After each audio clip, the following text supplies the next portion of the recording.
본문 말씀 야고보서 2장 8절에서 13절까지의 말씀입니다. 그 가운데 8절과 9절을 제가 봉독하겠습니다. 너희가 만일 성경에 기록된 대로 내 이웃 사랑하기를 내 몸과 같이 하라 하신 최고의 법을 지키면 잘하는 것이거니와 만일 너희가 사람을 차별하여 대하면 죄를 짓는 것이니 율법이 너희를 범법자로 정죄하리라. 아멘. 주홍글씨라는 유명한 소설이 있습니다. 17세기 중엽 청교도들이 사는 보스턴에서 일어난 간통 사건을 다룬 소설입니다.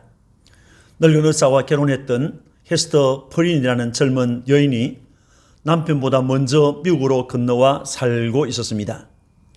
남편으로부터는 아무런 소식도 없었고 젊은 목사가 그녀를 가엾이 여겨 자주 돌봐주었습니다. 그러는 동안에 헤스터는 펄이라는 사생아를 낳았습니다. 그녀는 간통했다는 벌로 공개된 장소에서 A라는 글자를 가슴에 달고 평생을 살아가야 한다는 형벌을 받게 되었습니다. 사람들은 그녀를 가늠한 여인이라고 비웃고 비난하며 냉대하였습니다.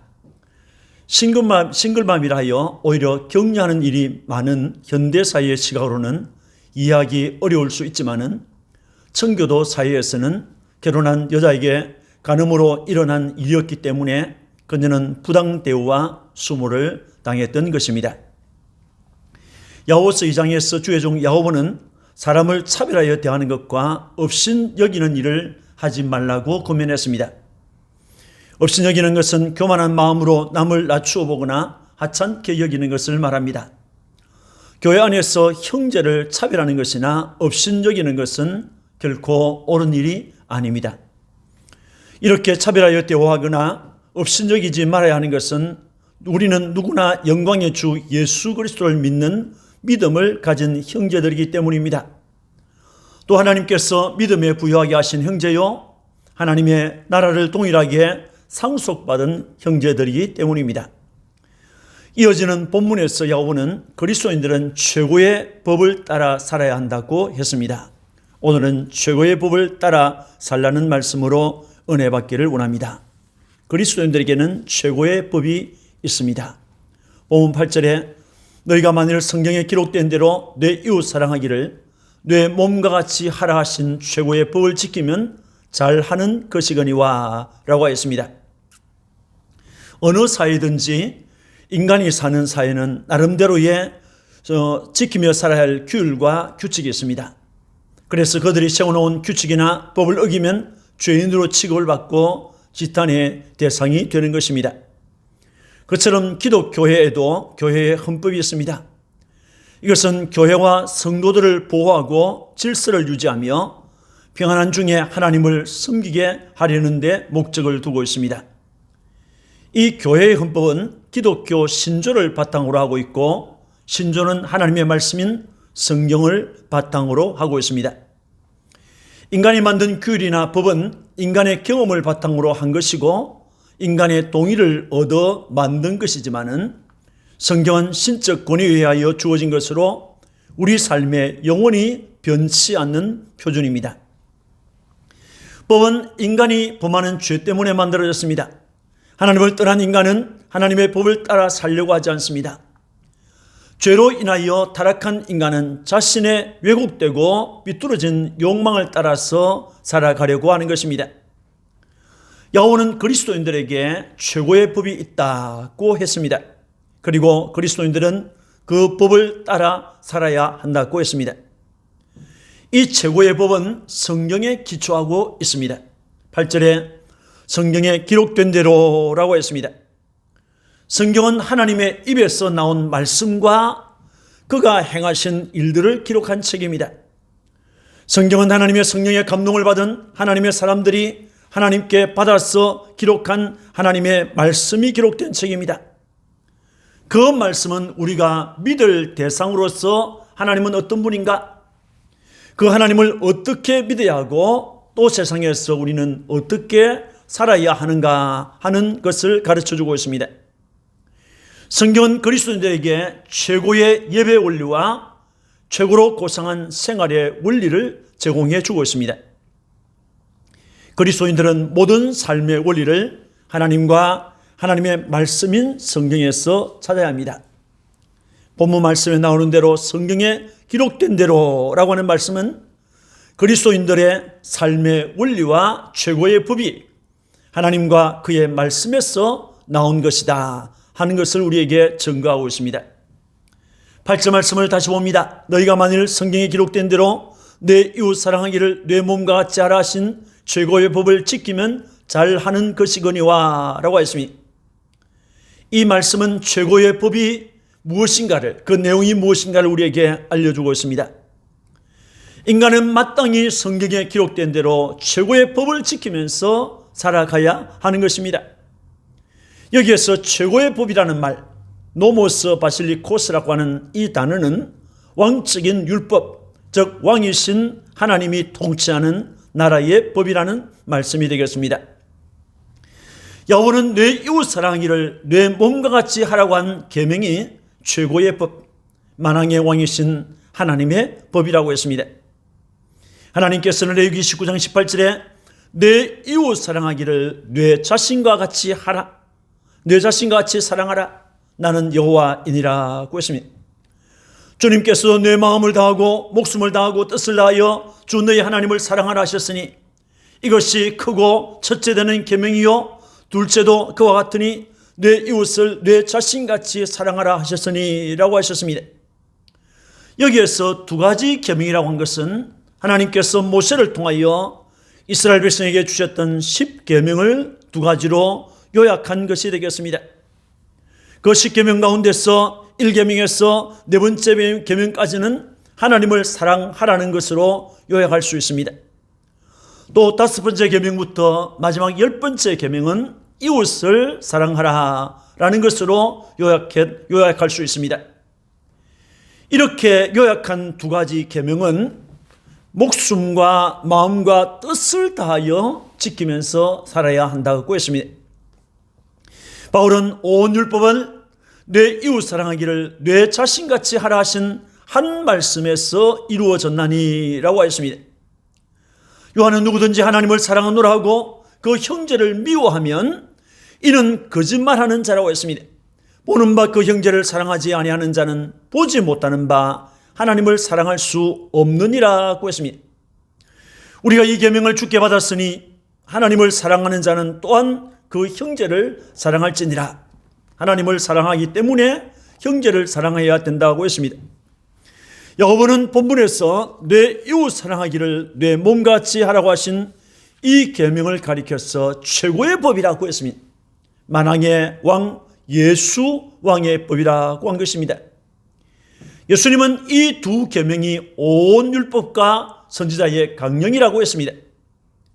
또 지키면이라고 하는 말은 이루다, 성취하다는 의미를 가지고 있습니다. 내 이웃 사랑하기를 내 몸과 같이 하라고 하는 이 최고의 법을 성취하라는 것입니다. 그렇다면 누가 우리의 이웃입니까? 이웃에 사는 가까운 사람이 우리의 이웃이라는 것은 틀림없습니다. 성경은 이웃집에 사는 사람들을 포함하여 우리의 도움이 필요한 사람들을 이웃이라고 했습니다. 주님은 누가복음 10장에서 이 이웃에 대해서 비유로 잘 설명하셨습니다. 어떤 사람이 예루살렘에서 여리고로 내려가고 있었습니다. 그 길에 강도를 만났습니다. 강도는 그 사람의 옷을 벗기고 때려서 그만 죽게 만들어 놓고 가진 것을 빼앗아서 가버렸습니다. 얼마 후에 그 길을 한 제사장이 지나가고 있었습니다. 그 사람은 있는 힘을 다해서 사람 살려달라고 소리를 쳤을 것입니다. 그런데 지나가 버렸습니다. 잠시 후에 또 한 사람이 지나가고 있었습니다. 그 사람은 레위인이었습니다. 이 두 사람은 성경도 율법도 자비도 잘 아는 사람이었습니다. 그럼에도 그들은 모두 강도 만난 사람을 못 본 척하며 지나가 버렸습니다. 강도 만난 사람은 이제 살려달라고 소리칠 힘도 없었습니다. 살아날 가망성도 어이없었습니다. 그런데 그때 그 길을 어떤 사람이 또 지나가고 있었습니다. 그 사람은 강도 만난 사람을 보더니 불쌍히 여겨서 나귀에서 내려 가까이 가서 기름과 포도주를 상치에 부었습니다. 그리고 싸매고 자기 나귀에 태워서 여관으로 가서 밤새 돌보아 주었습니다.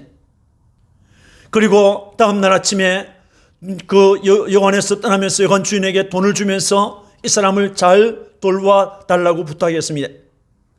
돈이 더 들면 돌아올 때 갚아주겠다고 약속하고 길을 떠났습니다. 그 사람은 사마리아 사람이었습니다. 당시에 이스라엘 사람들은 사마리아 사람들을 부정한 사람으로, 사마리아 사람들은 이스라엘 사람들을 원수로 생각했습니다. 그래 보면 민족 관점에서는 도와달라고 할 수도 없었고 도와주지 않아도 될 사람이었습니다. 그러나 그 사람은 강도 만난 사람을 보자 이처럼 돌보아 주었습니다. 이 말씀을 하신 주님께서 누가 강도 만난 자의 이웃이 되겠느냐고 물었습니다. 강도 만난 사람의 참 이웃은 그를 도와 보살펴 주었던 사마리아 사람이었습니다. 이 비유가 우리에게 알려주는 것이 무엇입니까? 첫째는 위기에 처한 사람, 도움이 절실하게 필요한 사람이 우리의 이웃이라는 것입니다. 둘째는 도움이 필요한 사람에게 자비 베풀기를 거절하지 말라는 것입니다. 평소에 우리에게 해를 끼친 원수라 할지라도 그가 어려운 처지에 있다고 하면 우리는 그를 사랑하고 도움을 주어야 합니다. 레위기 19장 18절을 보면 원수를 갚지 말며 동포를 원망하지 말며 내 이웃 사랑하기를 내 자신과 같이 사랑하라. 나는 여호와이니라고 했습니다. 하나님께서 하신 말씀입니다. 원수를 갚지 말라고 했습니다. 동포를 원망하지 말라고 했습니다. 내 이웃을 내 자신처럼 사랑하라고 했습니다. 여러분, 또 우리 주님께서 마태복음 5장 43절 44절에 내 이웃을 사랑하고 내 원수를 미워하라 하였다는 것을 너희가 들었으나 나는 너희에게 이르노니 너희 원수를 사랑하며 너희를 박해하는 자를 위하여 기도하라고 했습니다. 주님의 말씀입니다. 원수를 사랑하라, 박해하는 자를 위해서, 핍박하는 자를 위해서 기도하라고 했습니다. 여러분, 이성과 감성으로는 원수를 사랑한다는 것은 불가능합니다. 원수를 사랑한다는 것은 하나님과 원수가 되었던 우리를 위해서 독생자까지 보내주시고 십자가에서 죽게 하신 하나님 아버지의 사랑의 마음을 우리가 소유할 때 가능해지는 것입니다. 그리스도인들에게는 하나님께서 정하신 최고의 법이 있습니다. 그것은 내 이웃을 내 몸과 같이 사랑하라고 한 것입니다. 이것은 인간관계에서 반드시 지켜져야 할 법인 것입니다. 그리스도인들은 이 법을 지켜 살아야 하는 것입니다. 9절 말씀을 보겠습니다. 만일 너희가 사람을 차별하여 대하면 죄를 짓는 것이니 라고 하였습니다. 우리가 사람을 차별하고 업신여기는 것은 주님이 세우신 최고의 법을 범하는 것이라고 했습니다.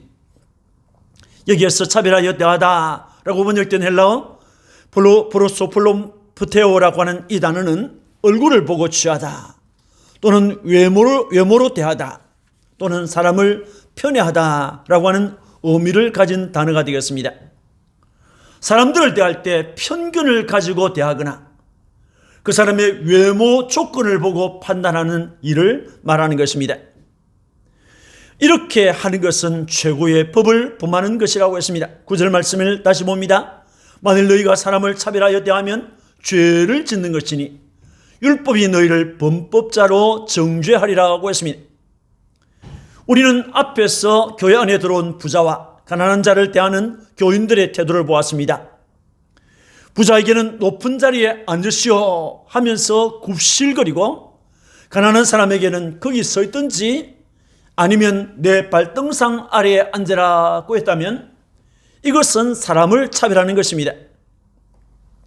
이처럼 사람의 외모나 얼굴 또는 재산이나 권력의 유무 이런 조건을 보면서 사람을 판단하고 차별하여 대하는 것이나 사람을 업신여기는 것은 공정하지 못한 태도입니다.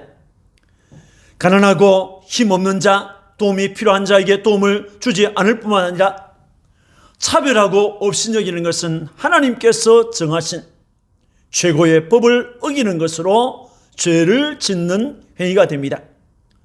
율법은 이같이 행하는 자를 범법자로 정죄할 것이라고 했습니다. 너는 죄인이다 라고 정죄한다는 것입니다. 은혜가 충만하고 믿음과 사랑이 충만했던 저 처음 예루살렘 교회도 이런 차별하는 일이 일어났습니다.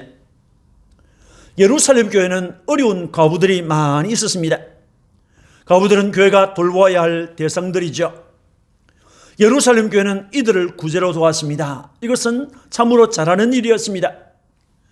그런데 어느 날부터 헬라파 과부들이 그 매일 받는 구제에서 제외되고 있었습니다. 이렇게 차별했던 것입니다. 이러한 차별은 교회의 시험거리가 되는 것은 두말할 것 없습니다. 이처럼 어떤 사람은 특별한 대우를 하면서 또 다른 사람은 과소평가하고 소홀하게 대한다면 내 이웃을 사랑하라고 하는 최고의 법을 실천하는 일에 실패한 것입니다. 이것을 죄라고 한 것입니다. 여러분, 죄가 무엇입니까? 사람의 관점에서, 사람의 표준에서 어긋난 것을 말하는 것이 아니라 하나님의 관점에서, 하나님의 표준에서 어긋난 것을 죄라고 하는 것입니다. 10절과 11절 말씀을 봅니다. 누구든지 온 율법을 지키다가 그 하나를 범하면 모두 범한 자가 되나니 간음하지 말라 하시니가 또한 살인하지 말라 하셨은저 내가 비록 간음하지 아니하여도 살인하면 율법을 범한 자가 되느니라고 했습니다. 율법 중에서 하나만 범해도 최고의 법을 범하는 것이 된다고 한 말씀입니다. 세상에는 각종 법이 있죠. 그러나 법 중에서는 그 사람이 범한 죄만을 다루고 판단합니다. 그러나 하나님 나라의 율법은 한 가지만 범하여도 모든 법을 범한 것이 된다고 했습니다. 간음하지 말라 이렇게 말씀하신 분은 하나님이십니다. 그 하나님이 살인하지 말라고 했습니다. 여기서 간음과 살인을 말한 것은 십계명에서 말하는 각종 죄를 대표적으로 지적했습니다. 십계명에는 부모 공경에 대한 말씀도 있고 도둑질에 대한 말씀도 있고 살인에 대한 말씀도 있고 또는 거짓 증거에 대한 말씀도 있고 탐내지 말라고 하는 말씀도 있고 간음하지 말라고 하는 말씀도 있습니다. 이런 여러 가지 계명을 모두 포함해서 하나로 묶어서 표현할 때 간음과 살인이라고 표현한 것입니다. 그런데 비록 간음하지 아니하여도 살인하면 율법을 범한 자가 된다고 했습니다. 살인이라고 하는 한 가지 죄를 범하였지만은 그것은 5계명에서 10계명까지를 요약한 내 이웃을 사랑하라고 하는 최고의 법을 범하는, 최고의 법 하나님의 법을 범하는 죄가 된다는 것입니다. 이처럼 사람을 차별하여 대하는 것 역시 사랑을 실천하지 않기 때문에 최고의 법인 하나님의 말씀, 하나님의 뜻을 범한 죄가 된다는 것입니다. 12절과 13절을 봅니다. 너희는 자유의 율법대로 심판받을 자처럼 말도 하고 행하기도 하라. 긍휼을 행하지 아니하는 자에게는 긍휼 없는 심판이 있으리라. 긍휼은 심판을 이기고 자랑하느니라고 했습니다. 그리스도인들은 최고의 법인 자유의 율법대로 살아야 한다는 것입니다. 여기에서 자유의 율법이라는 말은 자유하게 하는 법을 말합니다. 우리는 앞에서 율법에 하나만 범하여도 온 율법을 범한 자가 된다는 것을 보았습니다. 이것을 하지 말라, 저것도 하지 말라고 하는 율법의 조문 하나하나에 매여서 살면 모든 것에서 자유할 수가 없는 것입니다. 그러나 율법을 내 이웃을 사랑하라고 하는 최고의 법으로 완성시켜 놓은 그리스도의 뜻을 따라서 살면 자유할 수 있는 것입니다. 율법의 조문을 따라 심판받을 자처럼 사는 것이 아니라 자유하게 하는 최고의 법, 사랑하라고 하는 그 법을 따라서 말하고 행동하자는 것입니다. 로마서 13장 10절에 사랑은 이웃에게 악을 행하지 아니하나니 그러므로 사랑은 율법의 완성이니라고 했습니다. 사랑은 이웃에게 악한 일을 행하지 않는다고 했습니다. 요한복음 13장 34절에 새 계명을 너희에게 주노니 서로 사랑하라. 내가 너희를 사랑한 것 같이 너희도 서로 사랑하라고 했습니다. 주님께서 말씀하셨습니다. 내가 너희를 사랑한 것처럼 너희도 서로 사랑하라고 했습니다. 또 긍휼을 행하지 아니하는 자에게는 긍휼 없는 심판이 있으리라고 했습니다. 여기에서 긍휼이라고 하는 단어, 엘레오스라고 하는 이 단어는 가끔 동정이라는 말로 번역이 되기도 하지만은 이 단어는 사랑의 다른 말이 되겠습니다. 우리는 하나님의 긍휼에 의해서 구원을 받았습니다. 긍휼이 풍성하신 하나님의 그 큰 사랑으로 인하여 우리가 구원을 받았습니다. 따라서 우리는 마땅히 하나님의 사랑에 감사하면서, 하나님의 긍휼 앞에 감사하면서 하나님께 주신 사랑의 법을 따라서 살아야 합니다. 외모를 보고 사람을 차별하거나 불쌍한 고아나 과부에 대해서 긍휼을 베풀지 않는 것은 사랑의 법을 행하지 않는 것이기 때문에 하나님의 엄격한 심판, 즉 긍휼 없는 심판을 받을 수밖에 없는 것입니다. 마태복음 25장에 보면 마지막 날 심판날에 주님의 심판 자리에서 일어나는 일을 보면 알 수 있습니다.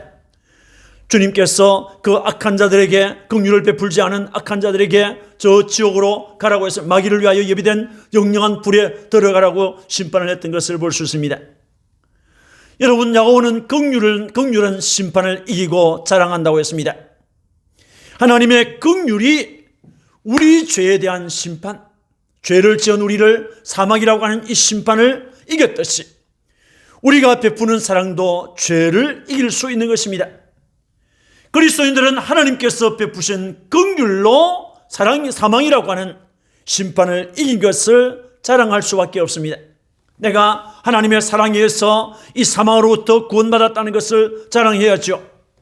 그것처럼 우리가 이웃에게 베푸는 사랑이 미움과 시기, 원수 맺는 것과 살인과 도둑질과 같은, 간음과 같은 이런 죄를 이길 수 있음을 자랑해야 됩니다. 또 그 죄를 이기게 해주신 주님을 자랑하게 되는 것입니다. 또 우리가 베푸는 긍휼은 영혼을 구원하는 동기가 됩니다. 여기서 기억할 것이 있습니다. 비록 우리가 베푸는 긍휼로 사람을 구원했다 할지라도 그것은 우리의 공로가 될 수 없는 것입니다. 우리가 긍휼을 베푸는 것은, 우리가 사랑을 베푸는 것은 구원받은 믿음이 우리에게 있다, 나는 구원받은 믿음이 나에게 있다 하는 것을 증거하는 것입니다. 그 구원받은 믿음이 있기 때문에 형제를 사랑하는 것입니다. 형제를 긍휼히 여기는 것입니다. 마태복음 5장 7절에 주님께서 말씀하시기를 긍휼히 여기는 자는 복이 있나니 저희가 긍휼히 여김을 받을 것이며 라고 했습니다.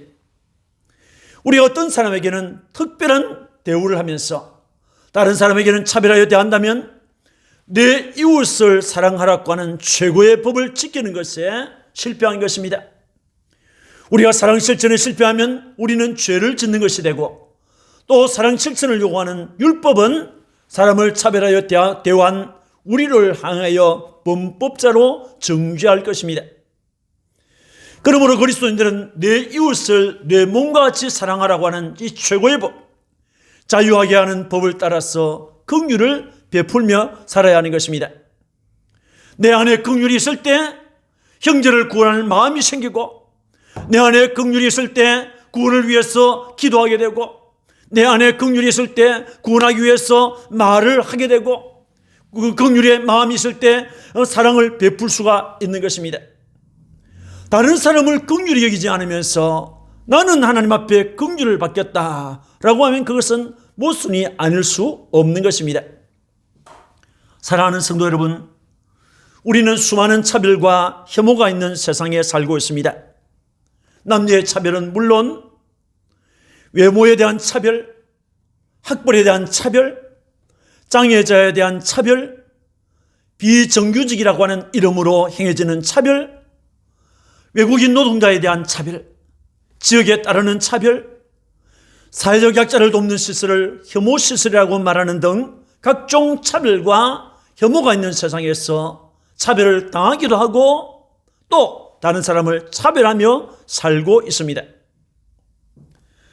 그런데 아무렇지도 않게 생각하면서 행했던 이 차별을 성경은 말하기를 죄라고 했습니다. 우리가 사람을 차별하면 사랑하라고 하는 그 법을 어기는 죄가 된다는 것입니다. 우리는 사람을 차별하지 말아야 하고 업신 여기지 말아야 하는 것과 모든 사람을 평등하다는 것을 머리로는 알고 있는데 실제 생활에서는 모든 사람을 똑같이 대하지 않을 때가 자주 있습니다. 이것은 타락한 본성 때문에 그렇습니다.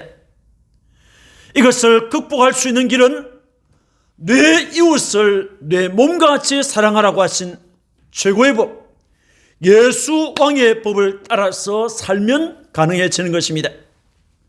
그 법을 따라 살면 사람을 차별하거나 없인 여길 수 없습니다. 주님의 복음은 어떤 사람도 차별하지 않고 구원을 얻게 했습니다.